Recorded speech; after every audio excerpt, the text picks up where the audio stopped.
Hi everyone, welcome back to our channel. Today we are going to do the practical verification of superposition theorem for a bridged T network. So this is the given bridged T network. This is the practical hardware setup and this is the diagram of this superposition theorem. Here you can see here this is source 1, this is source 2. Okay, when both the sources are excited we are going to find the current I. So current I is equal to I dash plus I double dash. So we have to find out I dash as well as I double dash by exciting. So we are exciting the this input port and we are finding the current, where this current we are going to call it as I dash.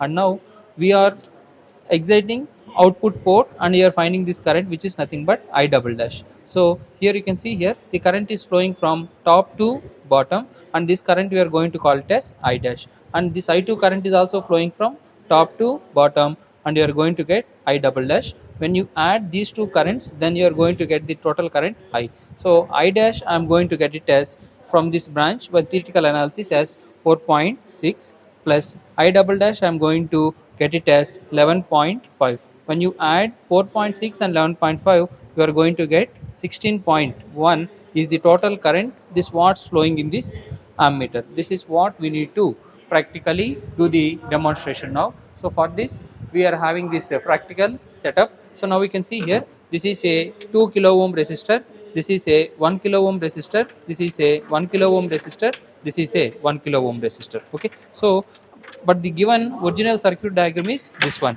So in order to construct this circuit diagram we need to perform short circuit. Okay, so now take a small wire and we are going to perform short circuit, we are going to construct this. So here I am going to short circuit. Okay, so next one, here I need to find the, I need to construct this circuit. So I'm going to short circuit this branch. Okay, so why I am doing this one means basically this is used for verification of currents and voltages, KVL and KCL. So we are going to reconstruct for our superposition theorem. Okay, and now we need to short circuit and the remaining branch. Okay, so here also we are going to short circuit, and now we are going to give the excitation at input port and we are going to excite at the output port also. So where we are having two sources. So take a red wire and connect to the positive terminal of the regulated power supply and connect to this input port, and take a black wire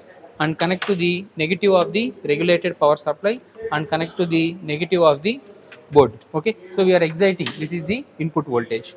And next one, connect the positive terminal of the RPS and connect to the output port and connect the negative terminal of the RPS and going to connect at this port. Okay, so now here we are going to get a clarity, but here we need to measure the current in this port.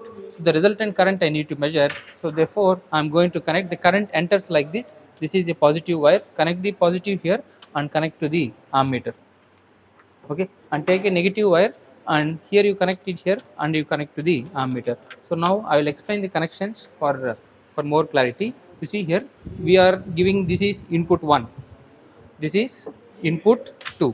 So input 1 as well as input 2, the remaining wires are only to construct. So this ammeter is only to measure the current in this branch. Okay, so I am going to reveal the resistive branches, 2 ohms, 1 ohm, 1 ohm, 1 ohm as well as 1 ohm. Okay, so now let's try to start the experiment. Okay, so see here, so first you have to give the supply. So first turn on the regulated power supply, it will indicate the things. So first initially you have to keep the current knob in the maximum current position as 1 ampere. Put the current in the maximum current position, and how much voltage I have to give at input port is 30 volts. Okay, so you can see the theoretical calculations.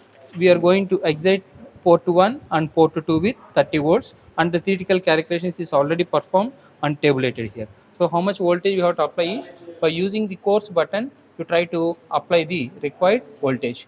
So now we can see here we have to keep the current in maximum position. Okay, so we need to give the required amount of current. So now we are going to excite the input port with 30 volts.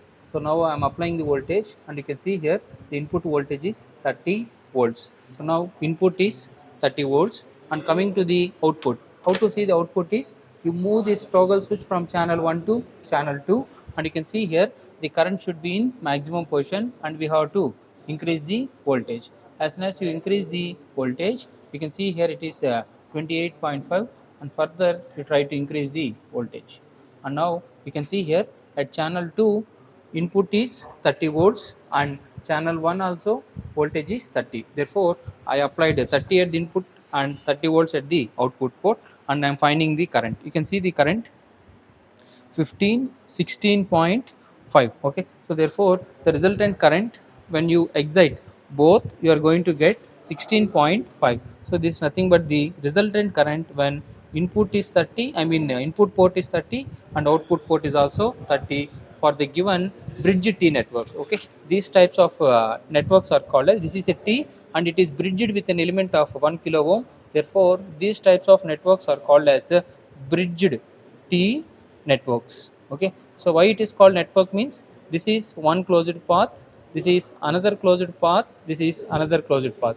This is called electrical circuit 1, this is called electrical circuit 2, this is called electrical circuit 3. More than one electrical circuit is there, then it is called as an network. This is basically a T network, but it is bridged with an element of 1 kilo ohm. That's why this is very important of solving superposition theorem for this. So now we are giving excitation to both the sides and you are finding. Okay, so the second procedure or the second diagram is we are going to excite input port and output port we are going to deactivate. How to make deactivation is we have to make 30 volts as 0 volts. Making 30 volts as 0 volts is indirectly short circuiting. So when you short circuit, automatically the voltage will be maintained as 0. Okay, so now you see here this source has to be removed. So now I am removing the first, initially remove the supply. Okay, and now we want to perform short circuit. Okay, so now I am short circuiting it by using this wire. So this is the short circuit wire. So short circuit means voltage becomes 0. So I have been short circuited. Again turn on the supply. As soon as you turn on the supply, the voltage what we are applying at input port is 30 volts, and the current which flows in this 1 kilo ohm resistor is 10, 11, 12. Okay, here you can see here 11.5 is nothing but the current which is flowing at V1 is 0 and V2 is equal to how much? 0 volts. Okay, so this is the 11.5 amperes current. Now what you have to do is you have to change the excitation. So next process is remove the supply, and now you try to excite opposite side. So I had already short circuited it. Remove the short circuit and try to excite the output port. So give the input here at output port, and this port I am going to short circuit. Short circuiting means deactivating this source. So now I have been deactivated. The circuit diagram for this is shown here. So this source previously was 30 volts, and when you short circuit it, this voltage will become as 0. So when the voltage is 0, indirectly it has to be short circuited, and we are applying the voltage at output port with a voltage of how much? 30 volts. Then the current which will flow is nothing but I double dash. Now let us try to see the current how much is flowing. Okay, so here you can see here the current which flows in the network is approximately 1 point, so 0, so it is approximately 1.5. So we need to check it whether the current is flowing or not. Okay, so now let us try to excite with the source. Okay, as soon as you start exciting the output port with input, automatically the deflection will be shown, which is approximately 5 amperes. You see here the current here which is flowing is nothing but 5 milliamperes. So what is the concept of superposition theorem is, so this is position 1, this is position 2. So positions are increased, therefore increment of positions is called super. Okay, so position 1 and position 2 positions are increased, therefore this is called super positioning. Or so the current in this branch is I dash and the current in this branch is I dash. So here current is flowing from top to bottom, and here also current is flowing from top to bottom, and the currents get added. So this way of adding the currents is called superpositioning. So this is the practical demonstration of superposition theorem Theoretical calculations also will be leave in the card. You can see the theoretical calculations for this superposition theorem, and this is a very important network. Why? Because bridge T network is complex to solve. Why? Because this itself will act as a T network. So it may be like an star connected network. We have to convert that to star to delta. So the theoretical calculations will be left in the next video. We can watch from there. So thank you for watching. We'll meet in another video on the next experimentation. Thank you for watching.